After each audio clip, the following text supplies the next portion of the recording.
کی جاں ہے تماشا نہیں ہے، اجل نے نہ کسرا ہی چھوڑا۔ مجھے بڑا ڈر لگتا ہے ان لوگوں پہ کہ جو حضرت مولانا فضل الرحمان صاحب کی توہین کرتے ہیں، بہت ڈر لگتا ہے ان پہ۔ ٹھیک ہے، نمازیں پڑھ رہے ہیں وہ آج، لیکن وقت بتائے گا۔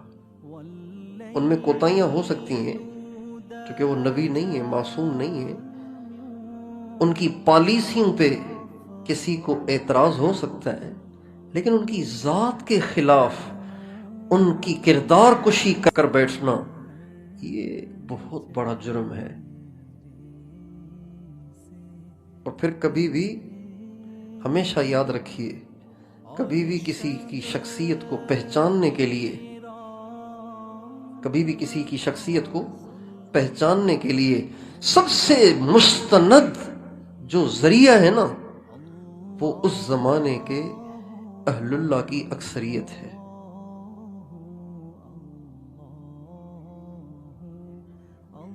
کسی زمانے کے اہل اللہ کی اکثریت جب کسی کو نیک کہہ رہی ہو نا، تو آنکھوں پہ پٹی باندھ کے، کانوں میں انگلیاں ٹھوس کے زبردستی کہو یہ اللہ والا ہے۔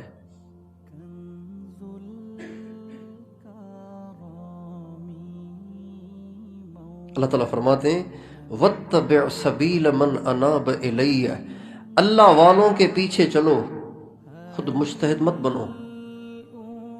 میں یوں سمجھتا ہوں، میری تحقیق یہ ہے، کیا پدی کا شوربہ، جبکہ ماخذ بھی سوشل میڈیا، ماخذ بھی فیس بک، ماخذ بھی فساق اور فجار کے ٹویٹس، یہ ماخذ ہے، یہاں سے لیتے ہیں سارے مواد کو۔ کیا پدی کا شوربہ۔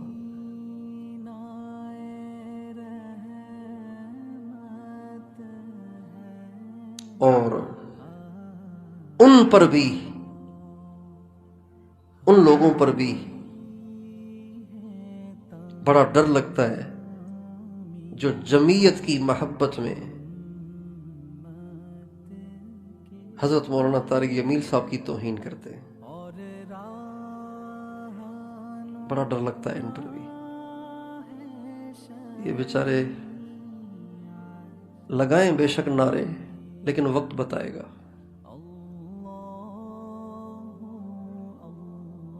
توہین تو کسی عام سے عام مسلمان کی بھی جائز نہیں ہے۔ اختلاف ٹھیک ہے، کسی نظریے اور کسی پالیسی سے اتفاق نہ ہونا، اس پہ دل نہ ٹھکنا، اس میں کوئی حرج نہیں ہے۔ ہر ایک کی اپنی اپنی سوچ کا زاویہ ہوتا ہے، لیکن ان کی پالیسی کا خود سمجھ میں نہ آنا اور پھر ان پہ تبرع کرنا اور ان کی توہین کرنا اور ان پہ لطیفے بنانا اور ان کے کارٹون بنانا اور ان پہ الزام لگانا اور ان کی کردار کشیاں کرنا،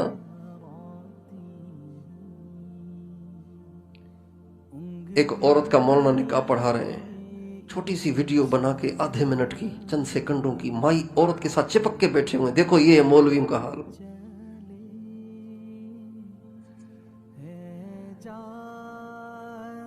یہ توہین ہے، یہ کردار کشی ہے۔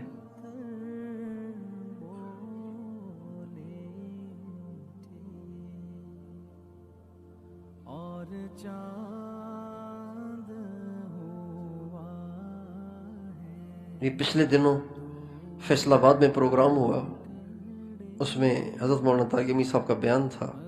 پہلے ان کا بیان طے تھا، بعد میں حضرت قاری حنیف جالندھری صاحب کا بیان طے تھا۔ قاری حنیف جالندھری صاحب مولانا طارق جمیل صاحب کے شاگردوں جیسے ہیں،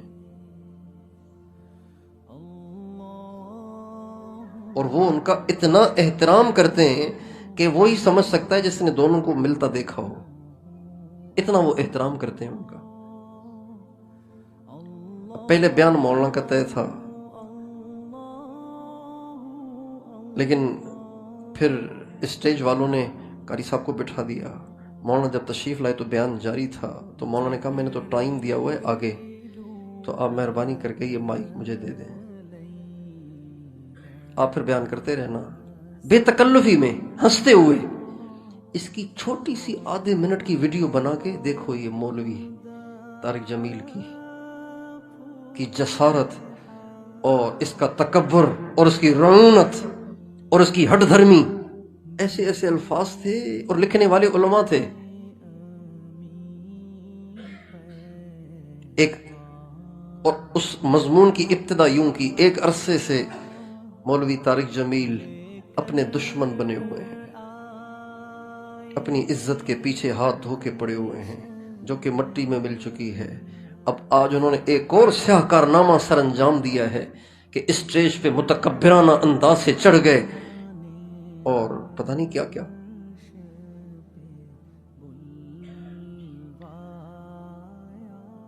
شاید ان لوگوں کو مرنا نہیں ہے، شاید ان لوگوں کو اللہ کے سامنے پیش نہیں ہونا۔ من اہان لی ولیا فقد آذنتہ بالحرب، یہ معصیت، میں نے کہا نا کچھ معصیتیں ایسی ہیں جس سے انسان ایمان سے محروم ہو جاتا ہے۔ یہ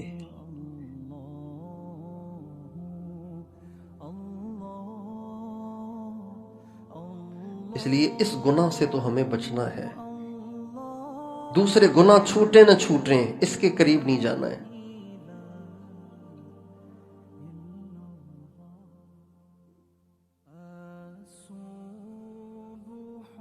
اور حضرت مولانا طارق جمیل صاحب کا جو جرم ہے وہ عمران خان کی تائید ہے، اور یہ جرم ایسا نہیں ہے جو ناقابل تلافی ہے، اور ایسا جرم نہیں ہے کہ جو ان کی تمام کمالات کو صاف کرنے والا ہے، بلکہ چونکہ وہ دائی ہیں تو دائی نے تو سب کو قریب کرنا ہوتا ہے۔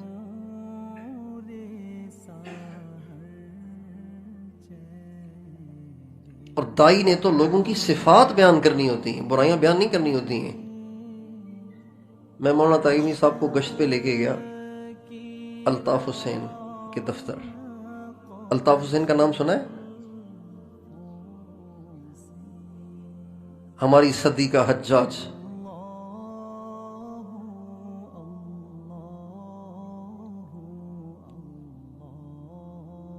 جس سے زیادہ شاید کسی نے بھی خون نہیں بہایا۔ ان کے دفتر لے گیا تو میں سوچتا رہا کہ مولانا آپ یہاں کیا کریں گے بات۔ تو چونکہ دائی کا تو کام ہوتا ہے کہ اگلے کی تعریف کر کے اس کو مائل کرنا، مائل کر کے پھر اس کو گھائل کرنا، یعنی اس کو گرا دینا اور اس کو تابع کرنا۔ تو جو ہی وہاں بیٹھے تو حضرت مولانا طارق صاحب نے بات شروع کی اور فرمایا، میں الطاف بھائی سے اتنا متاثر ہوں، اتنا متاثر ہوں، اتنا متاثر ہوں کہ میں بتا نہیں سکتا۔ اللہ تعالیٰ نے الطاف بھائی، کراچی والے الطاف بھائی کہتے ہیں، الطاف حسین نہیں کہتے، الطاف بھائی۔ اللہ تعالیٰ نے جو الطاف بھائی کو صلاحیتیں دی ہیں میں اس پر حیران ہوں۔ اب میں اندر ہی اندر میں کڑ رہا ہوں، پتہ نہیں یہ کیا اس کے کرامات سنائیں گے مولانا طارق جمیل صاحب۔ پھر فرمانے لگے میں اس کی صلاحیتوں پہ حیران ہوں۔ پھر فرمانے لگے اس شخص کو اللہ نے کتنی صلاحیت دی ہے کہ ایک کال پر سارا کراچی بند کر دیتا ہے، ایک کال پر، ایک کال پر سارے حیدرآباد کو بند کر دیتا ہے۔ اور وہ جو بیٹھے ہوئے تھے بدھو، وہ سارے واہ واہ واہ، ان کو پتہ ہی نہیں کہ یہ اصل میں کیا کہہ رہے ہیں۔ یہ تو برائی نہیں، یہ تو اچھا ہی نہیں بیان کر رہے، یہ تو برائی بیان کر رہے ہیں۔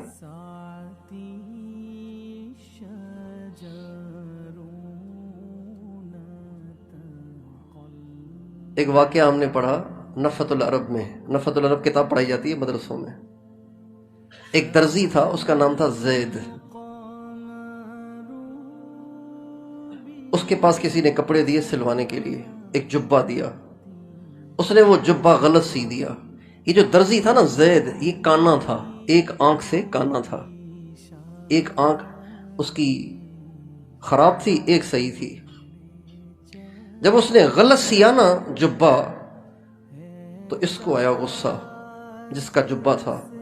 اس نے کہا تم نے میرے جبے کا بیڑا غرق کر دیا، اب میں تمہیں ایسی دعا دوں گا کہ تمہیں پتہ ہی نہیں چلے گا کہ میں نے دعا دی کہ بد دعا دی۔ اور کہا خات لی زید قباء لیت عینیہ سواء، زید نے میرا جبہ سیا ہے، خدا کرے اس کی دونوں آنکھیں ایک جیسی ہو جائیں۔ اب یہ بھی ہو سکتا ہے کہ دونوں آنکھیں ٹھیک ہو جائیں، یہ بھی ہو سکتا ہے دونوں سے کانا ہو جائے۔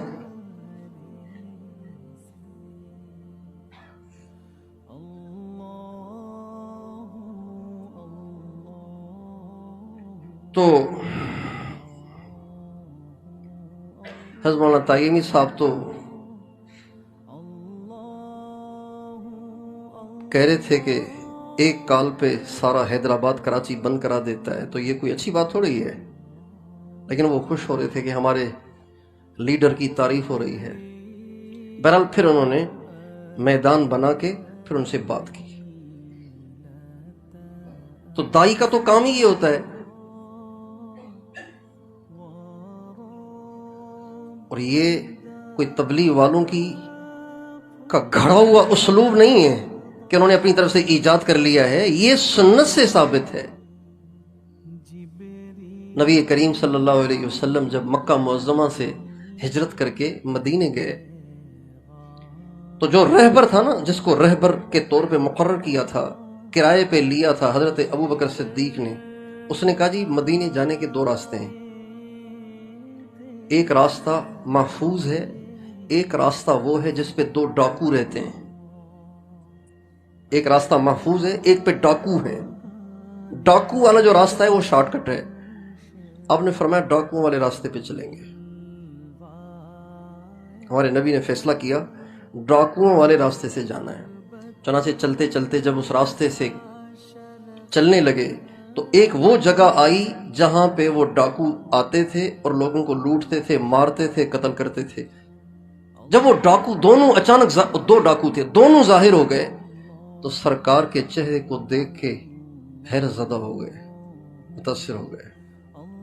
تو پہلے تو وہ حملہ آور ہو جاتے تھے، قتل کر کے مال لے لیتے تھے، لیکن سرکار کو دیکھتے ہی ایک دم امپریس ہو گئے، متاثر ہو گئے۔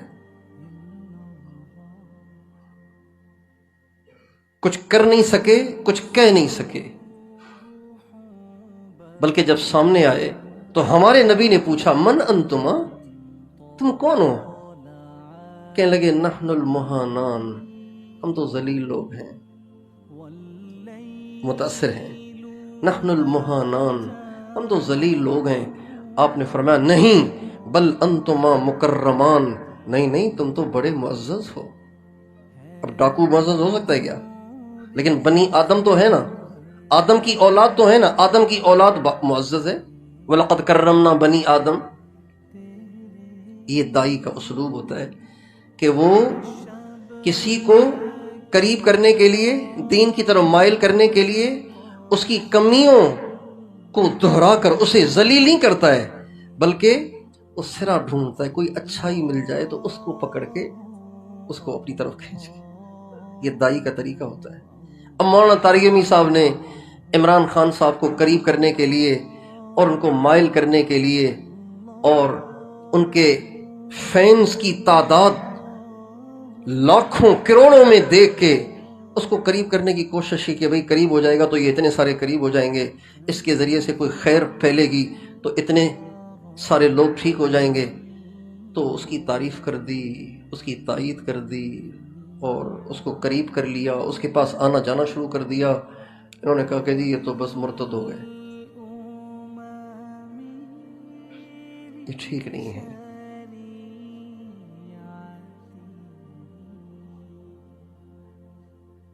اور لیگ والوں نے سیم یہی کچھ حضرت مدنی کے ساتھ کیا تھا۔ مسلم لیگ قائد اعظم محمد علی جناح کی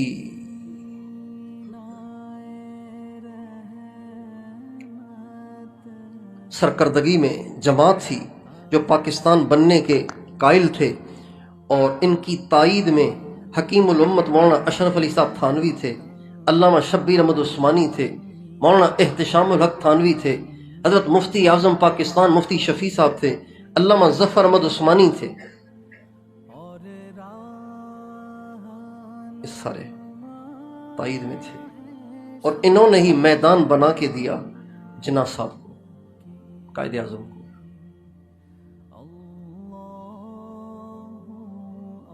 اور حضرت مدنی کا نظریہ یہ تھا کہ پاکستان نہیں بننا چاہیے، ہندوستان ایک ہی رہنا چاہیے۔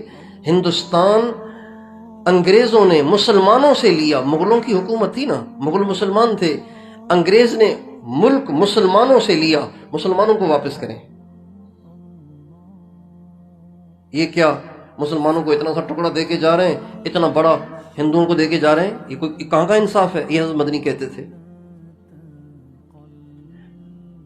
اس تائید میں نہرو بھی ان کے ساتھ تھا، جو ہندوؤں کا تھا، بڑا تھا کانگریس کا۔ تو انہوں نے کہا کہ ہندوؤں کی تائید میں مولوی کھڑا ہو گیا ہے، یہ تو درباری ہے، اور یہ تو ایسا ہے اور ویسا ہے۔ اور پھر حضرت مولانا مدنی کی ایسی توہین کی، ایسی توہین کی، ایسی توہین کی کہ اکابر علماء نے ان توہین کرنے والوں میں سے جن کا پتہ چل سکا ان کا انجام بھی ذکر کیا ہے کہ ان کا کتنا برا انجام ہوا۔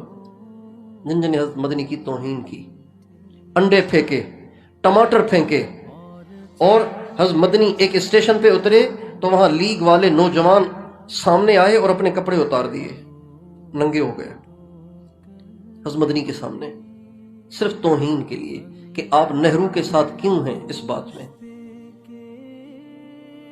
تو اگر آپ کو اختلاف ہے تو اختلاف کریں، توہین نہ کریں۔ من اہان لی ولیا فقد آذنتہ بالحق۔ خواجہ خواجگان، شیخ المشائخ، قطب الاقطاب حضرت مولانا خواجہ خان محمد صاحب فرماتے تھے کہ حضرت مدنی کی توہین کرنے والوں کا انجام بہت برا ہوا۔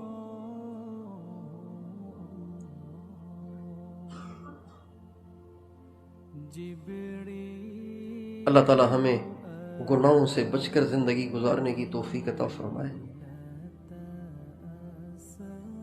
اصل اللہ تعالیٰ سے دعا کرنی چاہیے کہ اللہ تعالیٰ کبھی بھی ہمیں مردود نہ کرے، ایسا گناہ نہ کروائے ہم سے کہ جس کی وجہ سے ہم مردود ہو جائیں۔ بس چپ رہیں، یہ بہت محفوظ بات ہے، بولیں نہیں، خاموش رہا کریں۔